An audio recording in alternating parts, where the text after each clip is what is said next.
Hello everyone, நான் தான் உங்கள் தமிழ் கோடிங்கி. போன வீடியோவில் நம்ம லைன் டூ மெத்தட் யூஸ் பண்ணி எப்படி வந்து ஒரு லைன் வரைகிறது அண்ட் ஸ்ட்ரோக் மெத்தட் யூஸ் பண்ணி எப்படி அந்த பாத்தை வந்து நம்ம ஃபில் பண்ணுறது, அந்த லைன்ஸ் வந்து நம்ம பிளாட் பண்ணுறது அப்படின்னு பார்த்துருந்தோம். ஸோ இந்த வீடியோவில் அந்த சேம் லைன் டூ மெத்தட் வச்சு நம்ம எப்படி வந்து ஒரு ட்ரையாங்கிள் ஷேப் வரையுது, ஜஸ்ட் லைன்ஸை வச்சே வந்து எப்படி ஒரு ட்ரையாங்கிள் ஷேப் வரையுது அப்படின்றது பார்க்கலாம். அண்ட் ஃபில்லுன்னு ஒரு மெத்தட் இருக்குது. ஸோ அந்த ஃபில் மெத்தட் ஸ்ட்ரோக் மெத்தடுக்கும் ஃபில் மெத்தடுக்கும் என்ன டிஃப்ரென்ஸு அப்படின்னு பார்க்கலாம் இந்த வீடியோவில். ஸோ நான் லாஸ்ட் வீடியோவில் நீங்கள் பார்த்துருப்பீங்க, இந்த ஒரு பேசிக்கான ஒரு லைன் டூ மெத்தட் யூஸ் பண்ணி நம்ம ஜஸ்ட் ஒரு லைன் வரைஞ்சிருந்தோம்.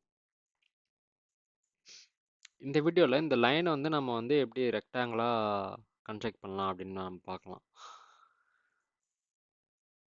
ஸோ இப்போ இந்த மூவ் டு அப்படின்ற மெத்தட் யூஸ் பண்ணி நம்ம வந்து இந்த கேன்வாஸில் இருக்க கர்சரை வந்து நம்ம வந்து இந்த 150, 150 அப்படின்ற பாயிண்ட்டுக்கு மூவ் பண்ணியிருக்கோம்.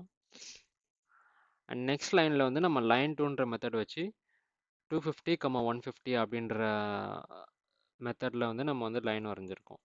ஸோ இது வந்து 250 பாயிண்ட்டு அண்ட் 150ன்றது வந்து ஒய் ஆக்சிஸ். ஸோ நமக்கு வந்து ஒரு ஈக்குலேட்டரல் ட்ரையாங்கிள் வேணும்னா இந்த 250ன்ற பாயிண்ட்லேருந்து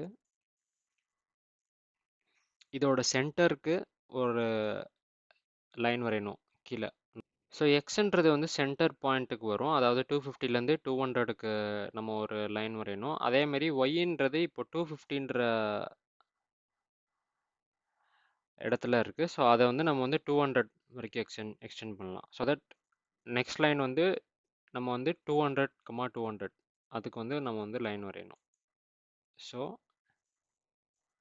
நான் லைன் திரும்ப மெத்தட் யூஸ் பண்ணி 200, 200ன்ற கோஆர்டினேட்டுக்கு ஒரு லைன் வரைகிறேன். ஸோ இந்தமாரி வந்து உங்களுக்கு இங்கேருந்து ஒரு லைன் வந்துடும்.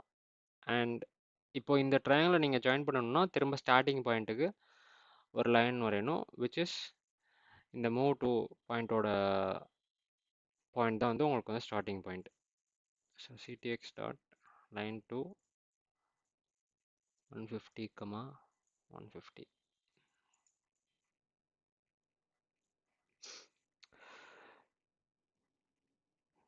ஸோ இதுதான் பேசிக்கான ஒரு equilateral triangle. So just line to method use பண்ணி நம்ம வரைஞ்சிருக்கோம். அண்ட் ஸ்ட்ரோக் யூஸ் பண்ணதுனால நமக்கு வந்து அவுட்லைன் மட்டும் ஃபில் ஆகிருக்கு. இதுவே நம்ம வந்து ஃபில்லுன்ற மெத்தட் யூஸ் பண்ணோம் அப்படின்னா அது வந்து உங்களுக்கு வந்து என்டையர் ட்ரையாங்கிளையுமே வந்து கலர் பண்ணிடும். ஸோ இங்கே ஏன் ப்ளூ கலர் வருதுன்னா நம்ம வந்து இங்கே வந்து ஸ்ட்ரோக் ஸ்டைல் தான் ரெட்டுன்னு கொடுத்துருக்கோம், ஃபில் ஸ்டைல் ரெட்டுன்னு கொடுக்கல. ஸோ உங்களுக்கு ரெட் கலரில் ஃபில் ஆகணும் அப்படின்னா நீங்கள் ஃபில் ஸ்டைல் ஈக்குவல்ஸ் ரெட்டுன்னு கொடுத்துட்டீங்க அப்படின்னா ஸோ உங்களுக்கு வந்து ஒரு ரெட் கலரில் ஃபில் ஆகிடும். ஸோ இந்த வீடியோவில் நீங்கள் லைன் டூ மெத்தட் யூஸ் பண்ணி எப்படி ஒரு பேசிக்கான ஒரு ட்ரையாங்கிள் ஷேப் வரைகிறது அண்ட் ஸ்ட்ரோக் அண்ட் ஃபில் மெத்தடுக்கான டிஃப்ரென்ஸ் என்னென்னு பார்த்துருப்பீங்க. ஸோ நெக்ஸ்ட் வீடியோவில் நம்ம கர்வ்ஸ் எப்படி வரைகிறது அப்படின்னு நம்ம பார்க்கலாம். ஸோ இந்த வீடியோ உங்களுக்கு யூஸ்ஃபுல்லாக இருந்தால் லைக் பண்ணுங்கள், உங்கள் ஃப்ரெண்ட்ஸோட ஷேர் பண்ணுங்கள், சப்ஸ்கிரைப் பண்ணிடுங்க. தேங்க்யூ ஃபார் வாட்சிங்.